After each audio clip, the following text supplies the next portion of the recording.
It's definitely life-changing. It's a lot of sleepless nights. I didn't want to know. Was it done intentionally? Was it an accident? We're still having a hard time with it. You got a million questions that you'll never have answers to. This is a story about families, about two little boys, about mums and dads. The boys grew up in happy times, in happy families, but they didn't know a secret. Something that happened way back at the very beginning. Imagine the unimaginable. Your life, those memories, that family, that life you lived was supposed to be someone else's. And it all happened by chance.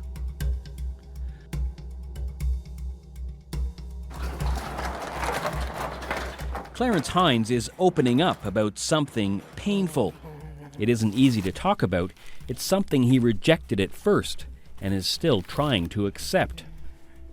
This is the 11th house that Clarence has built. Hard work, but nothing compared to learning his identity was built on a mistake that's still rippling through two large families. This picture here, me and Mom. Growing up, everyone said it looks like Mom, right? Clarence may look like her, but she's not the woman who gave birth to him. I love my parents. Just basically, my parents was everything growing up. But now, everything he thought he knew about them and the brothers and sisters he grew up with in St. Bernard's has been turned upside down. I went through a hard time a couple winters ago. After Clarence was born at the Come By Chance Cottage Hospital, he was sent home with the wrong family. We're still having a hard time with it. Like some of my family members are still dealing with it now. It's very hard.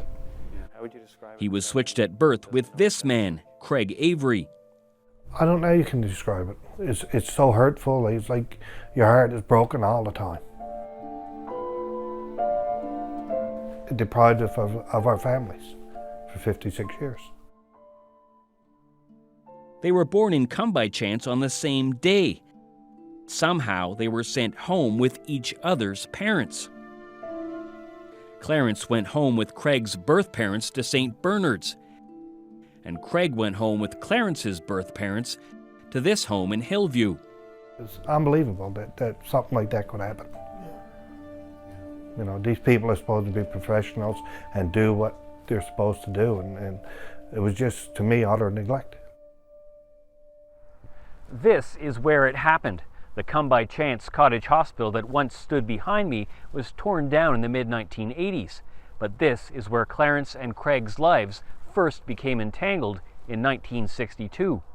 An entanglement that wouldn't have been discovered if it weren't for a series of chance happenings that began 50 years later. The first one happened here. A few years ago, both Craig and Clarence were hired at Bull Arm, where they both worked in the same building on the Hebron project.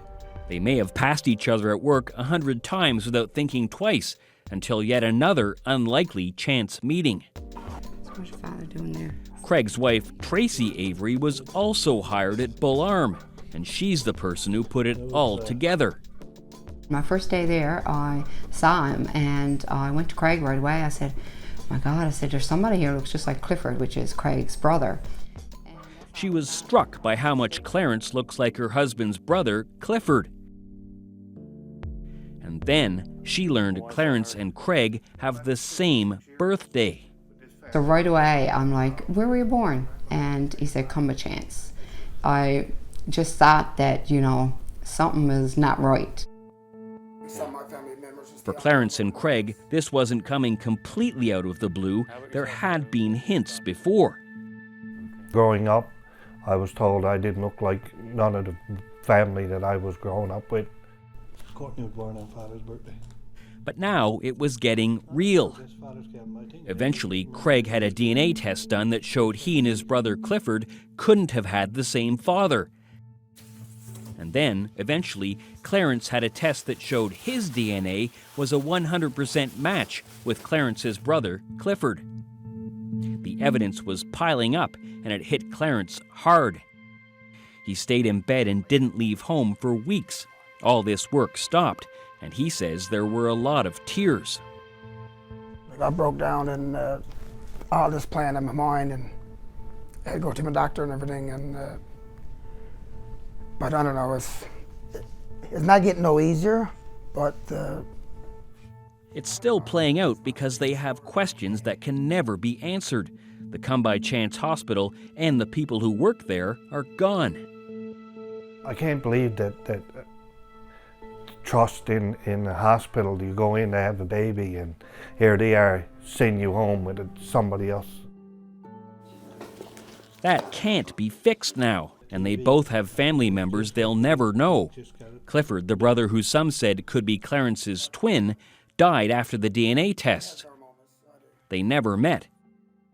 And their parents, all four of them, died before any of this was known.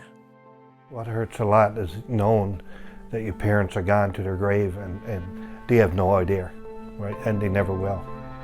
Right? And we never ever got to meet our parents. Yeah. And now, a trip down memory lane that's a pleasure for many people is agony. You never got to be there, special occasions and stuff like that with your brothers and sisters, and you never got to grow up with them. It's hard. It does weigh on Tracy, who questions if she should have pursued this at all. A couple times when we've gotten together and stuff, I'm like, do you guys wish that I wouldn't have said anything or that it wouldn't have? And two of them said, no, not at all. Because, you know, you got family out there, you need to know that. Craig and Clarence have been spending more time together. They do have a lot of questions for each other. And this year promises to be special, their first Christmas with their newfound families.